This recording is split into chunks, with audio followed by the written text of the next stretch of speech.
menyukai konten ini, silakan like, komen. share, dan jangan lupa subrek. Dan jangan lupa juga, kita pun hadir di Spotify dengan nama Ngepot Penyuluhan. Bye.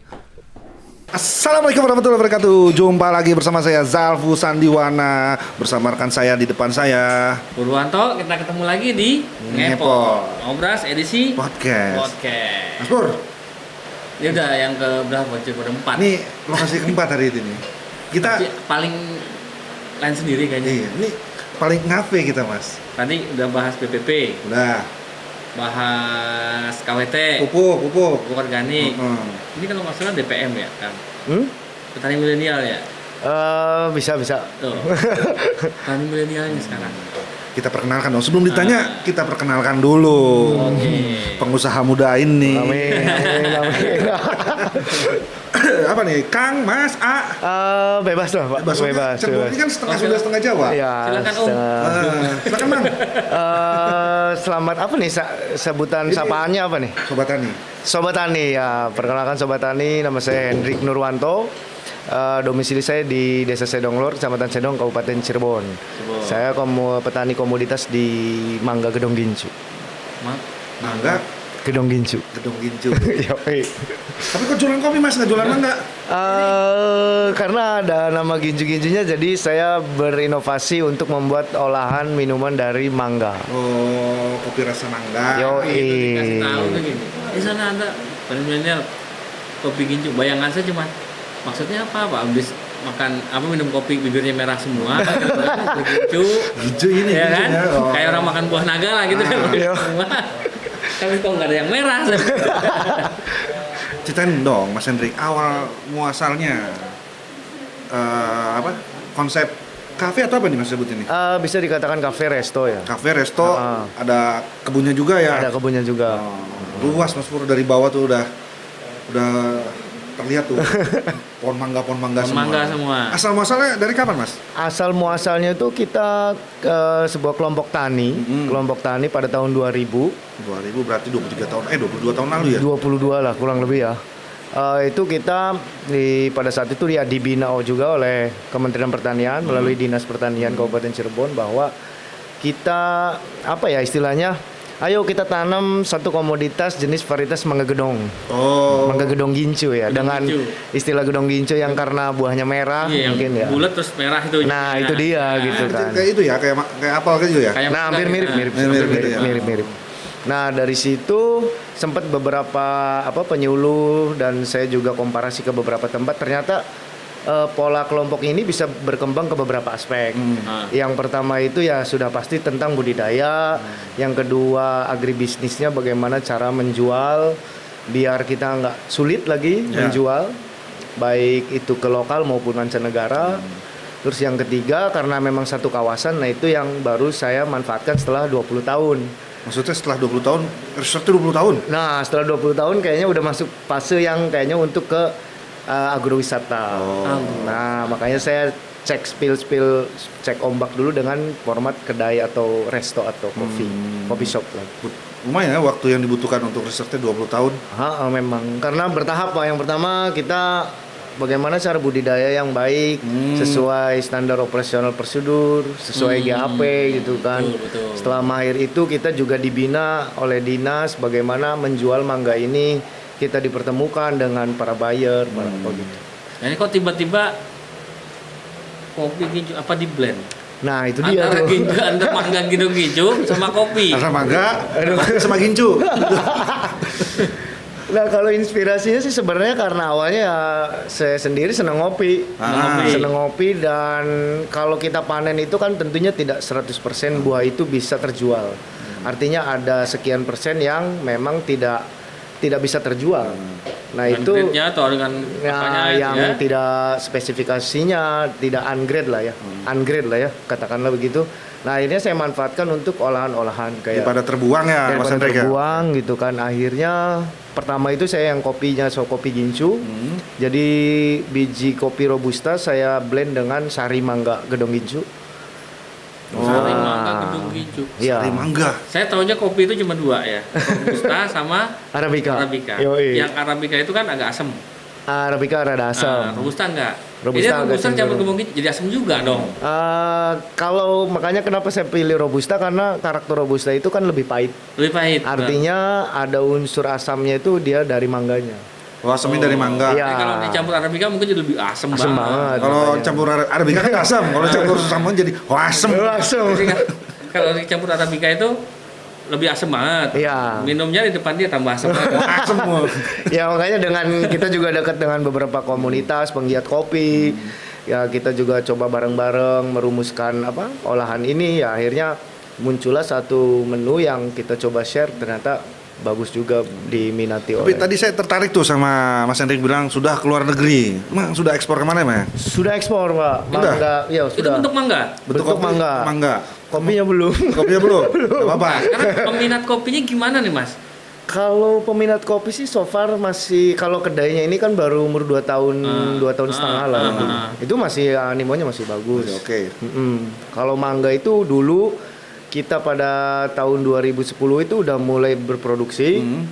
Kita coba ke Timur Tengah, terus ke negara-negara tetangga lah. Ternyata tetangga mana, Mas? Singapura, Oh, Singapura. Malaysia. ya Malaysia. Malaysia. Terakhir tuh pas Covid Serumpun kita lah udah ya? enggak. Enggak. Oh, ini. Pas ya Covid tutup semua. Covid bener nih, Covid nih. Bener. Tapi udah mulai lagi belum? Terakhir tuh kami beberapa kali coba ke Singapura di bulan-bulan yang panen kemarin. Ke Singapura udah coba.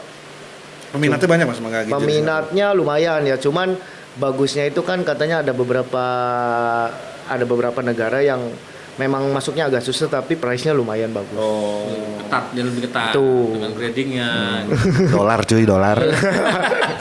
Beda kalau jual mangga ke pasar sih. Ini dolar nih. Nah, itu. Terus selama menjalani usaha ini sama budidayanya ada kendala gak sih? Kalau kendalanya tentu pasti ada, Pak. Kalau kendala itu kan seperti budidaya itu kan ada kendala ya kaitan pasti dengan budidaya seperti Hama gitu. hama, baik itu cuaca juga kan dan sebagainya. Tapi sejauh ini kita masih bisa mengantisipasi dengan ya yang penting satu harus sering mengupdate lah. Oh, Terus upgrade, harus upgrade. sering dekat sama PPL. Emang antivirus doang yang harus update. Nah. Peran penyuluhnya sendiri, Mas? Peran penyuluh sangat baik. Baik itu yang POPT-nya, kelembagaannya itu selalu sering banget. Bahkan ya seminggu itu bisa berapa kali ya. Berapa kali kesini? Kesini mau ngopi Nyuluh apa apa? ngopi? Ya ngobrol santai lah. Oh, oke. Karena dengan santai itu bisa langsung masuk ya ilmu-ilmu tuh. Emang kalau lagi ngopi, inspirasi itu pasti datang. Kalau Iya. aku lihat dari tadi tempatnya ini, wow. Iya, Nongkrong tahu. enak ya. Iya. Wah, Saya yang kaget besar. tadi masuk lihat ke kanan itu ada tenda. Tuh maksudnya apa? Buat penginapan tuh gimana sih? Tenda. Apa Jadi podcast orang, Mas? tenda itu ya sebenarnya kan konsep kita membuat kedai ini kan salah satu inovasi pengembangan dari kelompok tani. Kita pengennya yang benar-benar nature, bahkan kita berprinsip kita membangun tanpa memotong atau menebang. Jadi kita yang sebagaimana alaminya, oh ya kayak identik tenda nih alami ya. Akhirnya kita Oh jadi buat inilah ya. Ya, itu Tapi bebas bisa, sih. Bisa buat foto-foto gitu. bisa itu buat orang mau makan di situ. Banyak Boleh banget, bebas guys. banget. Iya, tenda terus Jadi di luar. outdoornya di tenda, aduh. Iya. Tenda kalau nggak salah muat berapa? 4 orang. Kalau pasti ya? tenda itu 2 orang, 2 dua orang, sampai 3 ya, orang. bisa gitu. Kalau orang anak pencinta alam tau lah yang tenda yang dom begini tuh, nah itu sini banyak banget. Oh. Ini pengunjung di sini boleh metik atau gimana, Mas? Kalau metik sih biasanya kita wakilin ya. Oh, karena orang Indonesia kadang metiknya nggak tahu diri. Petik aja dipetik 2 kilo. Kalau untuk produk segar kita juga menyajikan di depan itu ada kita bikin outlet namanya Gincu Store. Oh, udah ada Gincu displaynya ya. Gincu Store itu selain kita jual produk segar, kita juga memfasilitasi teman-teman KWT. Kelompok wanita tani yang banyak banget produknya, khususnya di Kabupaten Cirebon ini kita masukkan ke dalam satu bangunan ya biar orang berkunjung Ya. bisa membeli. Biar terlihat lebih Ya. eksklusif ya. Ya. Nah, di tempatnya kan bagus. Nah itu dia. Taruhnya di sini pengunjungnya datang, orang Jakarta bawa mobil, set, lihat keripik, Nah, yang tadinya itu. harganya cuma 5.000, oke 50.000. Gitu kan yang maksudnya ya. Nambah nilai ekonomis. Gitu masuk. Teknik. Enggak ya. Ya. Jadi emang kelebihannya di sini tuh kopi gincunya itu. Jadi Mas Jalpu, saya pernah ke kopi A, kopi B yang lagi tren kan sekarang banyak tuh kopi-kopi. Bahkan saya juga punya temen di Depok sana seorang Iya. guru barista yang sampai dijulukin bapak kopi, tapi pasti dia nggak tahu kopi guncu dan nggak pernah punya. Dia hafal kopi Brazil, kopi apa Iya, ya, iya, tapi pasti dia nggak tahu kopi gincu. Ilmunya belum nyampe berarti. Aduh. Terus untuk kopi gincunya sendiri dikemasnya seperti apa, Mas? Kalau kopi gincunya Apa ada sendiri, kemasannya gitu bisa lihat kalau ada? kita baru on the spot ya Pak. Maksudnya kita disajikan di lingkungan sini saja. Oh, belum dijual keluar? Belum bisa dijual keluar karena ada beberapa tahapan yang harus dilalui. Oh, ini. Ya justru saya berkeinginan itu Mangga Gedong Gincu tidak hanya berhenti di sebuah sajian kopi. Karena yang paling terbaru itu saya justru membuat ice cream. Ice cream? Ice cream dari Mangga Gedong Gincu. Nah, Mangga, itu yang sama-sama insya Allah manis sebentar gitu. lagi rilis Udah. di pasaran sebentar Udah, lagi ya. udah. Baru ada izinnya beberapa lah nanti. Tapi perumusan buat jadi es krimnya udah dapat. Udah sudah kita jual di sini dan ada sekarang produknya. Itu bentuk es krim batangan atau Kita baru cup. cup? Nah itu juga salah satu yang kita manfaatin dari produk-produk yang ungrade, yang tidak bisa terjual di Bisa pasar. terjual, Jadi- tapi bisa bernilai. Ya. betul. Gudang teh nggak ada sisa. Pasti terus. Nggak ada barang sisa, Bos. Bingung lama-lama sama pertanian ini.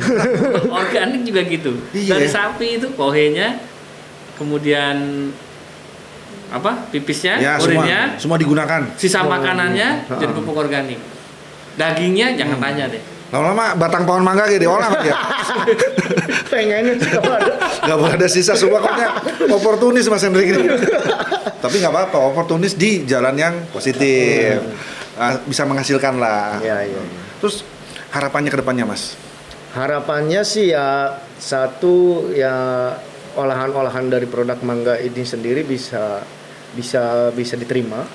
Karena kan kalau menurut saya sebagai selaku petani juga dan mendengar juga beberapa petani mangga yang itu sangat menolong ketika ya mungkin mangganya terserang hama dan lain sebagainya. Itu karena kan untuk olahan itu kan kita masih bisa pilih. Olahan itu, Itu kejem hamanya mangga, Mas. Ya kadang-kadang Bikin nggak berbuah atau bikin gimana? ya bisa bikin busuk, bisa Wow. bikin gitu ya. lah bukannya musuh utama mangga itu ini Batman, Mas? Batman itu nggak terlalu ya. Orang kan suka dimakan Batman, Pak. Kelelawar ya. Kampret, lalai. Justru musuhnya itu lalat buah ya. Wow. Lalat buah itu sangat musuh banget lah ya. Yang hijau-hijau gede itu bukan? Bukan, jadi lalatnya tuh sebenarnya bagus dia warnanya kalau saya lihat. Cuman ya dia ketika mangga itu sudah hampir Masak. matang itu dia kalau bahasa sini diintub ya. Masuk tuh semua Diintub telur-telurnya. telur-telurnya. Nanti telurnya yang berkembang jadi larva akhirnya busuk. Jadi bikin sarang sama dia di situ. Nah itu, cuman ya radius di mangganya itu kan nggak full ya. Heeh. Jadi paling berapa persen? Oh, ya nggak semuanya ya? Ya kan Masih bisa sisanya digunakan? Masih bagus masih bisa digunakan. Bisa jadi buat mangga gincu. Iya, masih buat es krim Iya, dan tetap apa. jadi mangga gitu. gincu kok buat jadi mangga gincu. Iya ya. Mabok nih, udah 3 podcast maklum. Ombak mulai goyang. Apa nyobain es krimnya nih? Mau nyobain nih? Mana nih? Boleh deh, boleh. Teh, nyobain teh. Bikinnya di mana, Mas? Bikinnya ya di kita Di sini juga? Iya, di sini sendiri. Di Pakai belakang homemade ada. ya. Oh. Kirain ada tempat khusus gitu. Enggak gitu, belum lah. Belum. Tapi pengennya sih ya apa? Kita beranjak ke yang kayak manufacturing kayak gitu ini. Ya kayak itu tuh merek sebelah tuh. Merek sebelah. Susu Ya. Miramiru Cici Miro. Kan sebelumnya kan berasal dari peternakan. Lama-lama dia ke pabrik, ke semua apa Nah, ini mumpung dia belum Nah, segede ini Mas. nih udah datang nih. teh masuk frame teh. Jarang-jarang cewek cakep masuk frame, nggak apa-apa. kalau udah gede susah lagi ntar podcastnya. Iya. Ya. Kita cegat sebelum ini ya, sebelum Nah ini keluar. Mas, salah satunya selain kopi gincu ada es krim mangga gedong gincu.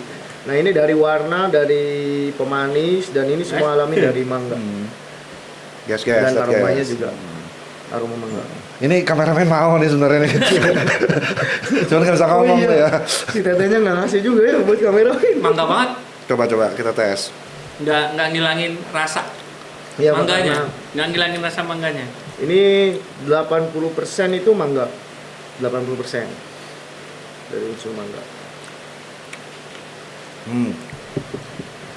Ya, Enak nggak kan? ngilangin Ya, ada sama rasa sekali. mangganya. Biasanya kalau es krim itu kan Kayak ada Susu. krimi-krimi. Ya. Ini nggak ada sama sekali. Ya, dan itu juga salah satu alasan saya kenapa memilih ice cream bukan yang lain-lain, karena dari anak kecil sampai orang dewasa itu pasti suka ice cream. Iya. Es krim Ini tuh. daya tahannya berapa lama? Kalau ice cream itu di suhu minus itu bisa lama, Pak. Berapa lama? Bisa lama, dia kayak frozen gitu. Logonya belum kayaknya di sini taruhnya. Nah, itu dia, Pak. Nanti begitu keluar baru muncul. Kan dibilang sama Sandy katanya insya Allah beberapa waktu lagi. Ini udah dibikin logonya tapi. Sudah, namanya juga sudah ada kita. Oh boleh bocoran mah. Namanya itu saya kasih nama Ice Chew. Ice cu. Ginju. Es ginju gitu ya maksudnya. Ice Chew tuh ya mungkin ada yang persepsi begitu, Pak, tapi asal muasalnya tuh ini dari inspirasinya. Saya ada anak baru umur 3 tahun anak saya. Jadi kalau mau ke Gincu itu ngomongnya ke Iscu gitu. Oh. Jadi saya ambil tuh kata Iscu gitu. Jadi dia punya anak 3 tahun itu. Sudah. Tolong yang tadi ngelirik-ngelirik ternyata nggak jomblo. Kan kalau nonton kan, wih masih Ya, sekarang muda, masih punya kafe. usaha. Ya, udah punya buntut gitu. Iya. Tapi ini enak mas, Amin, alhamdulillah, Pak. Alhamdulillah. dengan nunggu waktunya. Ini kok kalau lihat dari stylenya, Mas siapa tadi? Mas Hendrik. Apa ada jebolan pesantren gitu, Mas? Sebenarnya enggak sih, Pak. Enggak. Emang lagi musim hujan jadi pelindung. Oh, Tapi ada sih Jangan-jangan- pesantren dikit. Jangan-jangan sampingannya jadi ustadz. modal peci gitu. Oke, Sobat Tani, kita udah bicara sejarah ya. Sejarahnya udah kita gali, terus harapannya mungkin ya seperti harapan semua orang ke depannya pasti bisa lebih berkembang nasional ya. Amin. Pak. Makin nasional, Yang makin banyak cuan. jalan ke Cirebon jangan lupa. Amin. Itu patokannya Ini patokannya apa mas? keluar dari tol Kalau apa? yang luar kota itu tol Pintu Kanci. Pintu Kanci. Ya, nanti Arah tinggal ke searching Kopi Gincu. Kopi Gincu. Itu Setengah jam sudah- paling dari tol ya? Setengah jam. Setengah jam naik ke atas. Udah ada di Daerahnya Google ya, sejuk. Google Map udah ada ya. Udah ada, Instagramnya juga udah ada. Itu bisa pakai tenda-tenda tadi tuh. Nanti mungkin bisa tapi gelap ya karena susah ya. Ah. Itu sok-soknya kita camping sambil ngopi gitu. Iya. Bisa buat foto-foto di situ. Pokoknya soalnya sekarang tuh apa namanya Instagramable. sekarang tuh orang tuh Susah mau ngomong gitu. buat Instagramable. Ini tadi saya juga nyari apa ya kayak buat sombong di mana gitu. Oke, sampai di sini mungkin ya Mas Pur ya. Sobat Tani, mungkin sampai di sini perjumpaan kita. Kedepannya kita akan berjumpa lagi dengan topik yang lebih seru. Saya Zafus Sandiwana dan rekan saya. Purwanto. Sampai jumpa. Bye. Ciao.